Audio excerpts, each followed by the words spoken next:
Поштовани гледачи, добре дојдовте во дневникот на телеканала 1. Еве ја најавата.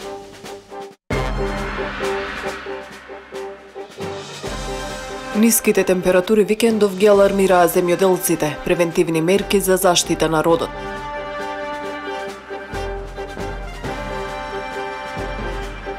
Нови парламентарни избори побараа од граѓанската иницијатива за заедничка Македонија. На југоистокот протести во Струмица, Радовиш и во Валандово. Прва самостојна изложба на Марија Ристова од Гевгелија. 20 дела работени со акрил на платно пред гевгеличани.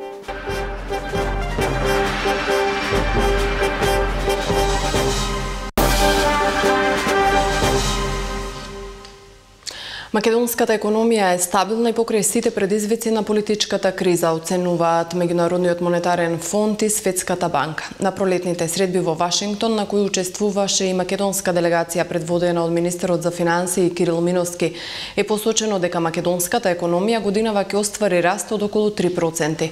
Констатација на сите релевантни финансиски институции е дека и покрај долготрајната политичка криза, сепак економијата испорачува позитивни резултати.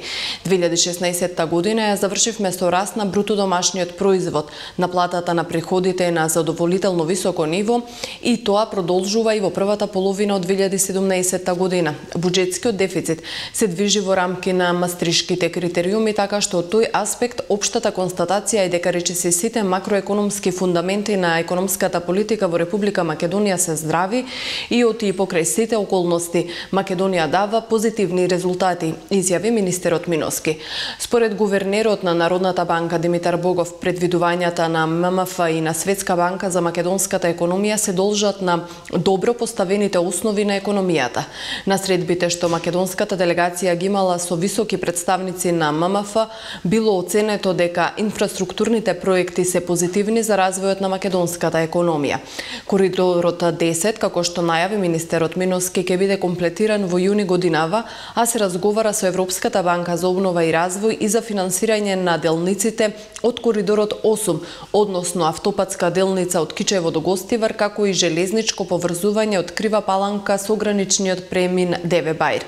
Светска банка и Европската банка за обнова и развој поддржуваат проекти во Македонија во вредност од 1,5 милиарда евра, од кои најголем дел во инфраструктурата. На средбите се разговарало и за проектите што се имплементираат со Развојната банка на Советот на Европа во делот на здравството и образованието, како што се проектите за изградба на клиничкиот центар во Скопје и клиничката болница во Штип.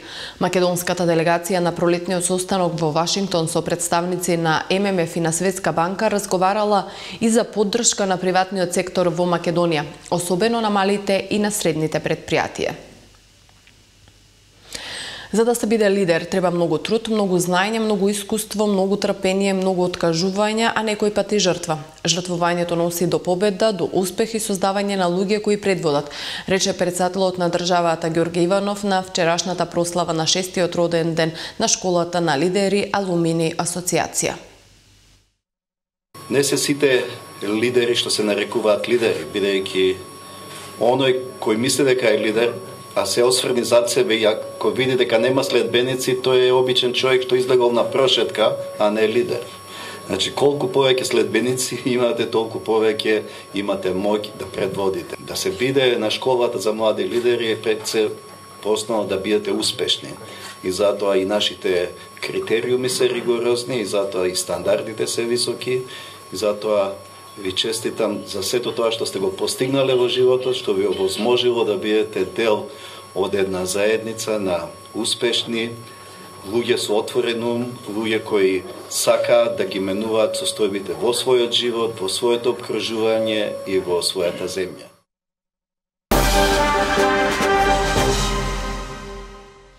Протести на граѓанската иницијатива за заедничка Македонија се одржаа низ Македонија во Скопје. Богдан Илиевски и Борис Дамовски од иницијативата ги прочитаа барањата од, како што рекао, македонскиот народен документ Избори се за Македонија. Бараме предвремени парламентарни избори во Република Македонија, избори на кои народот ќе ја утврли во целост тиранската платформа направена во друга држава под патронат на премиерот друга држава, посочие на протестот. Избори се за Македонија е пораката на новиот така наречен народен документ кој беше презентиран на 54-тиот протестен марш организиран од иницијативата за заедничка Македонија. Во новиот проглас се вели дека граѓаните имаат свое народно решение за политичката криза, а тоа е итно организирање предвремени избори. Во исто време протести се одржаа и на југоистокот, каде беше прочитан истиот народен документ Избори се за Македонија. Организаторите на протестите нагласија дека веќе имаат подготвено стратегија и дека од следната недела активностите ќе ги насочат исклучиво кон реализација на нивното барање, односно кон повикување на надлежните институции да распишат нови предвремени парламентарни избори во земјава, а на кои народот ќе каже не за тиранската платформа. Од вечерва имаме само едно барање. Нови избори и ништо друго. Сакам да ви пренесам дека вечерва и во Скопје и во Струмица објавуваме дека освен свикување на Собранието на Република Македонија со една единствена точка нови избори парламентарни заедно со локалните. Тоа е нашето едно и единствено барање. Се додека не се исполни ова наше барање, ние ќе бидеме овде секој ден доколку е тоа потребно и до кога е потребно. Некаквата си декларација, некоја модерна декларација, пред тоа беше платформа, сега е веќе декларација, напишена во духот од 15-тиот век и воскреснување на сонот за голема Албанија, треба сега кај нас да одекне како не знам што. Како им текна? Тоа е направено само со една цел. Таа идеја пред локалните избори сите да си ги покријат своите ненаправени дела за своите градови. Тоа е единствената идеја за оваа декларација. Правилното вреднување ќе произлезе после оваа криза. Ова не е само политичка криза. Ова е, ако сакате, и меѓувредносна криза. Поради немање концепт, најголем дел е наметната оваа криза и веќе кога е наметната, дајте да ги решиме сите прашања наеднаш. Во таква ситуација се најдовме, не дека планиравме, ами оти ни наметнаа така. Велат дека до пред 100 години во Македонија немало македонци, сите тие треба да знаат дека уште пред 2000 години, кога нивните недефинирани предци беа качени на дрво, светиот апостол Павле на народот наш новозаветно восхвално послание му прати. Мили брајче и мили сестри, градители на првата црква Христова во Солун, јас, Павле, и моите собраќа Силуан и Тимотеј, секогаш му благодариме на Бога за сите вас, секогаш го спомнуваме во молитвите наши и секаде го кажуваме како пример трудот на вашата вера, делото на вашата љубов и трпението на надежта ваша во нашиот Господ Исус Христос.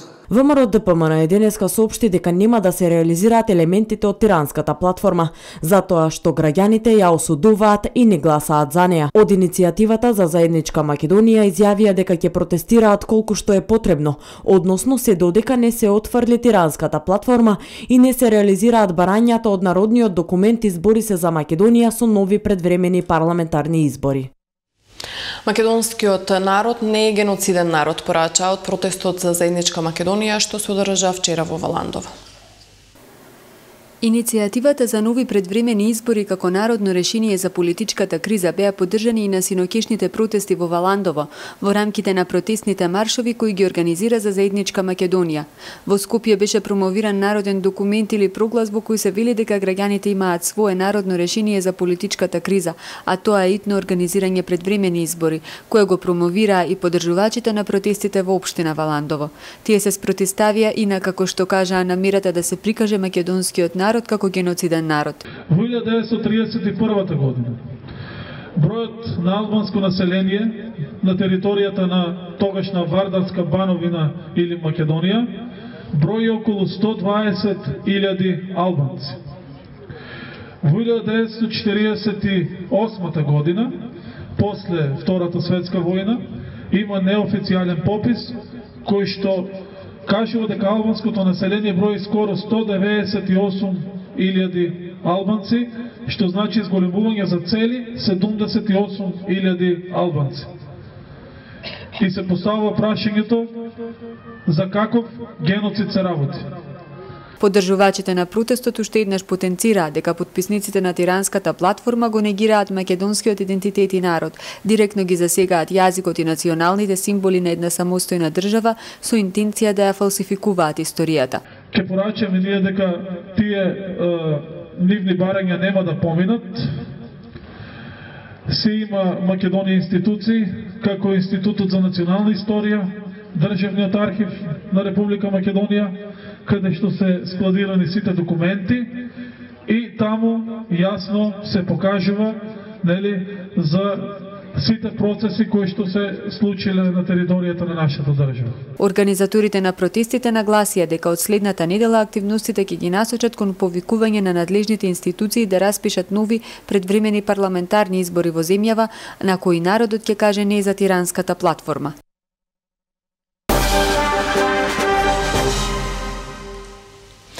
Со воведувањето поливалентни вакцини се направи сериозен позитивен исчекор во имунизацијата во Република Македонија и горди сме што веќе по 80.000 дози од 5-валентните и 6-валентните вакцини се искористени, изјави денеска министерот за здравство Никола Тодоров на одбележувањето на Европската недела на имунизација. Станува збор за безбедни и прочистени вакцини од кои што несаканите реакции се многу мали. Очекувам вакцинацијата да продолжи со одлично темпо и во наредниот период, имајќи предвид дека Македонија е една од земјите со највисок опфат на вакцинација и со тоа треба да сме горди и не треба да дозволиме да се намали, изјави Тодоров. Тој нагласи дека во делот на вакцинацијата за морбили родителите не треба да се двоумат и да ја одложуваат, туку напротив децата да ги вакцинираат, бидејќи како што рече станува збор за многу квалитетна белгиска вакцина која подолг временски период се користи во Македонија. Тодоров потенцира дека сите вакцини кои се увезуваат во Македонија задолжително мора да се во календарот и да се одобрени од Светската здравствена организација. Никогаш не се случило Македонија да увезе или да стави во промет вакцина која не е на листата на Светската здравствена организација, односно ги поминала сите ригорозни контроли и е одобрена за користење. Претежно станува збор за вакцини од земји членки на Европската унија, нагласи Тодоров. Прашан дали процентот на родители кои не сакаат да ги вакцинираат своите деца расте и кои се причините, министерот Тодоров рече дека има мало намалување на опфатот на вакцинација за морбили. Ниските температури и климатските промени влијаат врз земјоделските посеви. Струмичките земјоделци ги преземаат потребните мерки за заштита на посевите од најавените ниски температури. Влијанието на ниските температури и врнежите од снег кои деновиве го зафатија Балканот се почувствуваа и во Македонија. Промената на времето и ниските утрински температури се критични за овошките. Според Ванчо Митев, председател на Совет за земјоделци од регионален центар Струмица, струмичките земјоделци преземаат различни мерки за заштита на културите кои ги одгледуваат. Тој вели дека времето како фактор никој не може да го контролира, а големо влијание врз земјоделските култури секако имаат и екстремно ниските температури зимава. Ние сме спремани за тие работи, ги засенчуваме оранжериите од изгореци со мрежи, со кал, со вар и така да нема проблем на това поле, значи. Па видејте, ние сега имаме минус 25 степени екстремни поларни зими ова година, каде што дел од зелката беше расадена. И тука ќе има уштетување, меѓутоа сум оптимист, сега времето е добро, дека покасната зелка ќе биде квалитетна. Има, значи, времето е фактор и одуките на природата никој не може да ги контролира, така да и земјоделците. Тој вели дека земјоделците мораат да ги заштитат своите посеви за подоцна да им бидат исплатени и штетите кои ќе ги претрпат како резултат на временските услови и да ги користат сите мерки кои им ги нуди владата.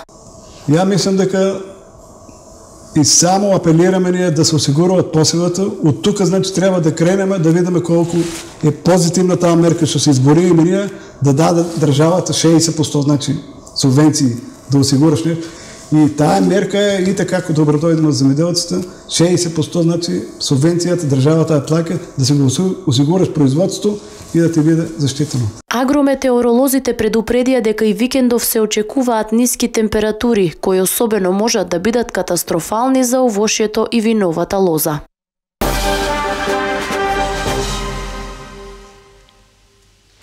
За љубителите на театарската уметност, вечерва премиерно ќе биде изведена представата Второ пришествие на драматургот и режисер Васил Михел, втора од годинешната сезона на ансамблот на Народниот театар Антон Панов од Струмица. Овој проект беше некаде се работи можеби повеќе од 6 месеци по иницијатива на оваа екипа, бидејќи имат и јубилеј, точно 10 години работен стаж на Васил Михел и работен стаж, 10 години работен стаж на Васил Михел и Ангелина Тренчева-Ангелова и 15 години на сцената на Народниот театар Антон Панов. Драматургијата се вклучени и духовите на Мрожек, Рацин, Вапцаров и Светото писмо. Значи има голем дел има текстови и од нив. Станува збор за една драматургија која времето на действието го пренесува во иднината. Значи една футуристичка трагикомедија, фарса, гротеска, сатира, нешто што варира е еклектика од сите тие, би рекол, комични жанрови. За представа која што е во суштина комедија, но длабоко ги покажува човечките судбини на луѓе кои што за волја на трагедијата заминале од дома и сега живеат и работат како мигранти на некое друго место. Тоа е уствари темата на представата. Кај нас и во нашето обкружување има многу такви луѓе и такви судбини, без разлика што времето е, да речеме, во иднината. Во представата, значи, играм хуманоиден андроид, кој што по принцип помага на луѓето и така се вплетија работите. Во однос на улогата беше љубопитно затоа што не играм човек, тие се со посебни размислувања или действувања, но се поврзано само единствено да помага на луѓето. Битно е тоа што овој склоп од жанрови пред се надевам дека публиката ќе ја насмее, меѓутоа и ќе ја замисли по прашањето која е смислата на нашиот живот, овде и сега. 20 дела работени со акрилна платно синоќа беа представени пред гевгелиската јавност творештво на младиот ликовен уметник Марија Ристова од Гевгелија. Пред гевгелиската јавност синоќа беа представени делата на младиот ликовен уметник Марија Ристова од Гевгелија. Ова воедно е и нејзината прва самостојна изложба за која вели дека црпела инспирација од животот, а нејзините чувства и мисли ги преточила на 20 дела изработени со акрилна платно. Акрилна платно ми се сите слики од овој период. Порано работев графики, ми беа црно-бели или мрачни, не знам како ми беше најверојатно погледот кон светот, сега ми е се колоритно. Марија Ристова е родена во Гевгелија, а завршила графички техничар во Државното средно уметничко училиште Лазар Личеновски во Скопје. Со нејзиното творештво ќе продолжи да ја изненадува не само македонската јавност, туку и да се представува и на странскиот пазар.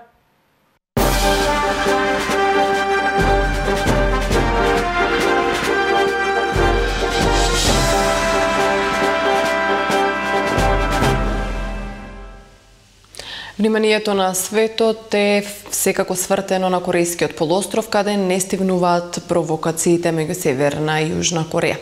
За ова и останатите вести од светот во блокот што следува. Американскиот претседател Доналд Трамп прв пат денеска се сретна со генералниот секретар на Обединетите нации Антонио Гутереш, изјави портпаролот на Обединетите нации Стефан Дужарик. И двајцата стапија на должности во јануари. Гутереш разговарал 15 до 20 минути во Белата куќа со Трамп и неговиот советник за национална безбедност HR Макмастер. Дужарик нагласи дека тие имале добра дискусија за соработката меѓу САД и Обединетите нации. Гутереш и Трамп се договориле наскоро повторно да се сретнат. САД имаат најголем финансиски придонес во Обединетите нации. Трамп спомнуваше за намалување на американското финансирање, но засега не презел никакви конкретни активности. Богатите италијански области Ломбардија и Венето организираат на 22 октомври консултативен референдум за поголема автономија во однос на владата во Рим. Гувернерот на Ломбардија, Роберто Мерони, ја објави одлуката одговарајќи позитивно на предлогот на својот колега од Венето, Лука Џаја. Двајцата гувернери се високи членови на италијанската антимигрантска и антиевропска Северна лига, која во минатото си поставуваше за цел прогласување независност на Падања, регионот околу реката По, кој не постои на мапата во северниот дел на Апенинскиот полуостров. На референдумот граѓаните на двете области ќе треба да се изјаснат за тоа дали сакаат поголема автономија во однос на централната влада во некои сфери. Прашањето кое се подразбира е дали сакате помалку пари од вашите даноци да им се пренесуваат на другите италијански региони кои не се толку богати. Според италијанските медиуми сумата за која станува збор е над 70 милиарди евра годишно од даноците на двете области кои во теорија може да останат кај нив. Ломбардија произведува околу 1/4 од бруто домашниот производ на Италија. Јужна Кореја го подигна на највисоко ниво степенот на готовност во пресрет на уште една важна годишнина која Северна Кореја ќе одбележи следните денови. Портпаролот на Јужнокорејското министерство за обединување изјави дека Северна Кореја вторник на 25 април ќе одбележи 85 годишнината од основањето на народната армија, што вклучува и воени вежби, истовремено со одржување на јужнокорејско-американските воени вежби кои се планирани за крајот на април. Ситуацијата е таква што голем број екипи за вежбите се сконцентрирани во Северна Кореја, а голем број стратешки средства се сместени на Корејскиот полуостров поради војните вежби на Јужна Кореја и САД. Внимателно ја следиме ситуацијата, додаде тој. Северна Кореја соопшти дека состојбата на Корејскиот полуостров е исклучително опасна поради американските нуклеарни воени маневри кои имаат за цел да го уништат севернокорејскиот суверенитет и правото на опстанок.